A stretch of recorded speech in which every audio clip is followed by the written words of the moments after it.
As autumn painted our town gold, Halloween was on the horizon. Whispers of the season and the palpable excitement of the upcoming festival filled the air, hinting at the magic and mystery the night would bring. Jake and I had always gone trick-or-treating together, ever since our childhood, but this year was different.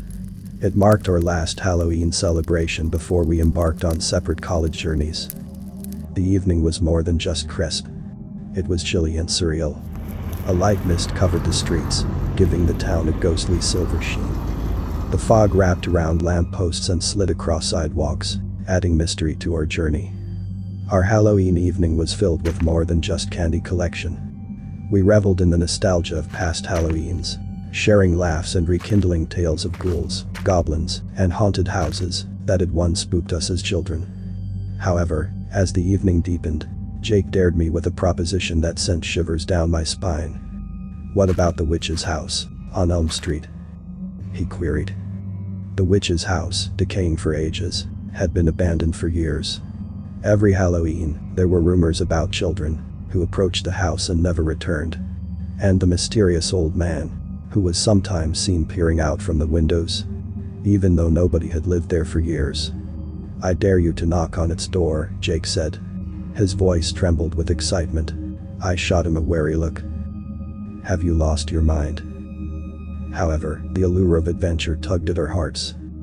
We were on the brink of a new chapter in life, and a little thrill on our final Halloween together seemed fitting. As we approached, an inexplicable light flickered, given the house had been without electricity for ages. The entrance door, hanging on its rusty hinges, groaned in the cool night breeze. Pushing it gently, we were met with an interior trapped in time.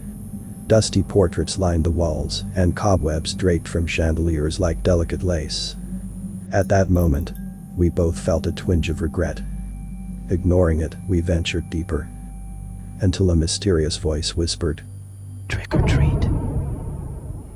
Following the voice, we entered a large room.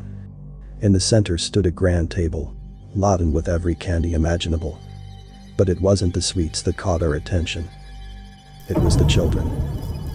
There were kids, some our age, some younger, standing frozen like statues, eyes void of emotion, their youthful innocence replaced by an unsettling stillness.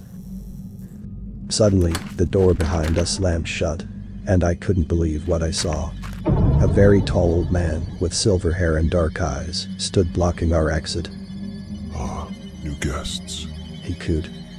Every Halloween I get new visitors, and every Halloween they become a part of my collection. Fear gripped us.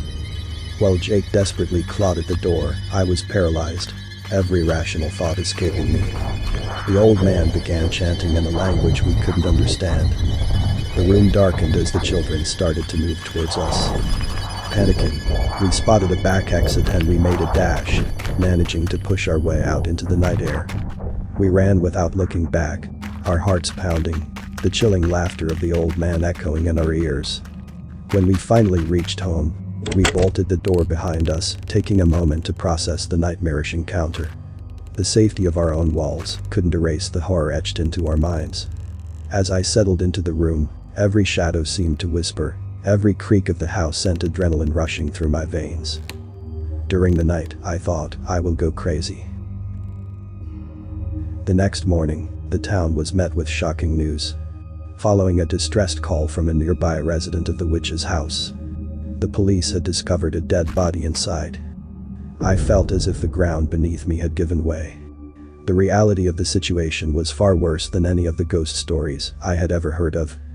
The witch's house, a place of fictional terrors, was now the scene of an actual crime, and I had been there just hours before. A knock at my door jolted me from my thoughts. It was the police. They wanted to discuss the previous night's events, hoping I could shed some light on the mysterious happenings. They explained the grim situation and connected the dots.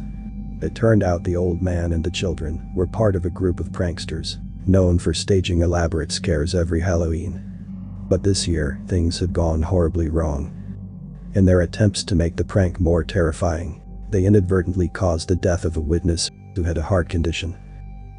The pranksters were taken into custody, and our town was left in shock.